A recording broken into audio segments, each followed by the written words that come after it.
जब व्यक्ति को भूख लगनी प्रारंभ हो जाती है उस समय उसके मन में बहुत ज़्यादा छटपटाहट है वह होने प्रारंभ हो जाती है।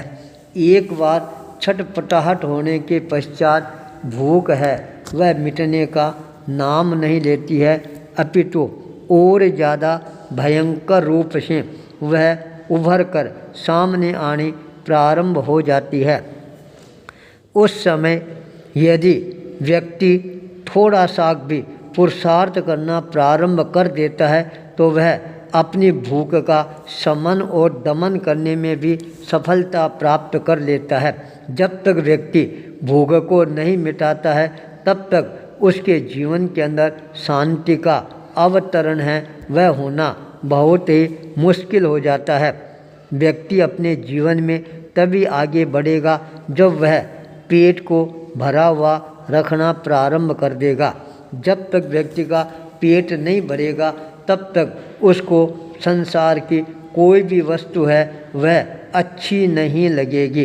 पर जब व्यक्ति का लालच का भाव है ये जागृत होना प्रारंभ हो जाता है तब उसके लिए बहुत बड़ी समस्या का सामना करना भी एक लाजमी काम बन जाता है।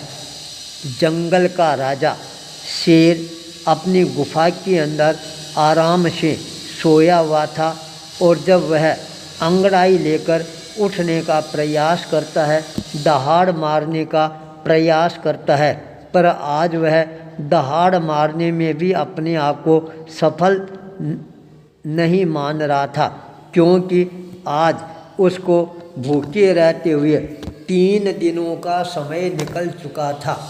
3 दिनों तक जंगल के अंदर वह परिभ्रमण करता रहा, इंतजार करता रहा, पर एक भी प्राणी उसके जीवन का शिकार नहीं बन सकता है। और जब भूख ज़्यादा सताना प्रारंभ कर देती है तब अपने आप ही उसके जीवन में सुस्ती का समावेश होना प्रारंभ हो जाता है।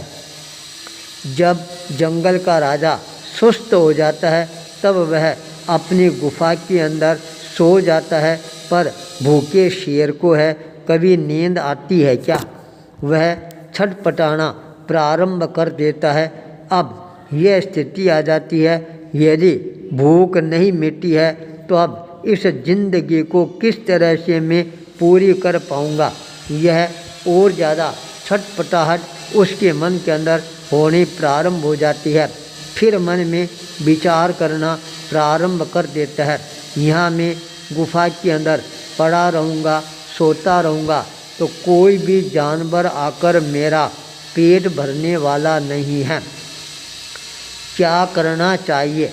कुछ भी हो जाए, अब तो अपने को थोड़ी सी हिम्मत है वह अवश्य ही दिखाने का प्रयास करना प्रारंभ कर देना चाहिए। भीतर में थोड़ा सा आत्मविश्वास है वह जागृत होना प्रारंभ होता है। जब आत्मविश्वास जागृत होता है तब वह अपने आप को ताकत लगाकर खड़ा करने का प्रयास करना प्रारंभ कर देता है। जब वह अपने लड़खड़ाते हुए पैरों के ऊपर खड़ा हो जाता है तब अपनी पूंछ को ऊपर उठाने का प्रयास करता है। जब पूंछ को वह ऊपर उठाता है तब उसको थोड़ी सी शक्ति का एहसास होना प्रारंभ हो जाता है और वह अपने आप को ताकतवर अनुभव करना प्रारंभ कर देता है। एक बार भीतर में आत्मविश्वास है जागृत हो जाता है तब व्यक्ति को अपने आप ही अपनी ताकत का एहसास होना भी प्रारंभ हो जाता है। शेर का राजा जंगल है वह रवाना होना प्रारंभ करता है जंगल की तरफ। जब जंगल में प्रवेश करता है अपनी आँखों से इधर उधर चारों तरफ दूर दृष्टि के साथ नज़र घुमाना प्रारंभ कर देता है। शेर की आहट होते ही छोटे मोटे जो जंगली जानवर थे अपने प्राण बचाकर इधर से उधर भागने प्रारंभ कर देते हैं। जंगल का राजा जब उन सारे प्राणियों को भगता हुआ देखता है तब मन में विचार कर रहा है, ये सारे भगते ही जा रही हैं, फिर भला मेरा शिकार कौन बनेगा। जब तक यदि कोई शिकार नहीं बनेगा, मेरा पेट है ये कभी भी नहीं भरेगा। पेट नहीं भरेगा तो मेरे लिए और समस्या आ जाएगी, चलने की, फिरने की, सोने की, उठने की, बैठने की। अब मैं करूं तो क्या करूं, यह भी उसके समझ में नहीं आ रहा था। अचानक जंगल के राजा का ध्यान सामने की तरफ जाता है और वह देखता है झाड़ी के अंदर एक छोटा सा खरगोश है। वह अपने आप को पत्तों की ओट में छुपाकर बैठा हुआ है। थर थर कांपता हुआ भी वह नजर आ रहा है। जंगल का राजा मन में विचार करना प्रारंभ कर देता है, चलो कम से कम थोड़ा बहुत पेट भरने का अवसर है, वह तो मेरे को प्राप्त हो ही जाएगा। बेचारे खरगोश की तरफ वह अपने कदमों को गतिशील बनाना प्रारंभ कर देता है। खरगोश जब जंगल के राजा को अपनी तरफ आते हुए देखता है तो उसकी कंपाहट, छटपटाहट और ज़्यादा बहुत ही तेज़ी के साथ के अंदर बढ़नी प्रारंभ हो जाएगी। अब उसको यह दिखना प्रारंभ हो जाता है, काल है वह मेरे बिल्कुल नज़दीक आ गया है। आंखें बंद करने का प्रयास करना प्रारंभ करता है, पर खरगोश के आंखें बंद करने से शेर की आंखें हैं वो कभी भी बंद नहीं हो सकती है। शेर निकट आना प्रारंभ करता है।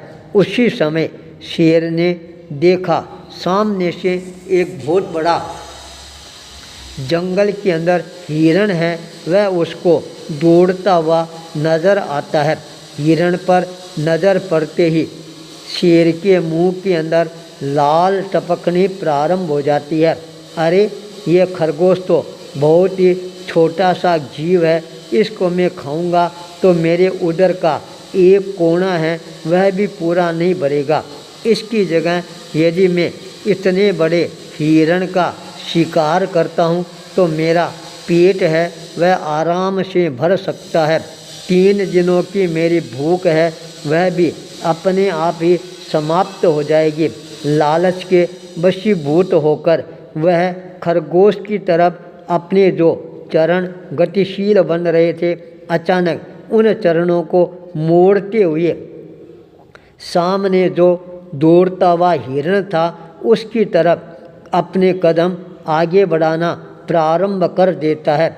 ज्यों ही वनराज के कदम दूसरी तरफ मुड़ती हैं, खरगोश के जी में जी आना प्रारंभ हो जाता है और वह तत्काल एक छलांग लगाकर इस तरह से दौड़ लगाता है, पीछे मुड़कर देखने का नाम ही नहीं लेता है।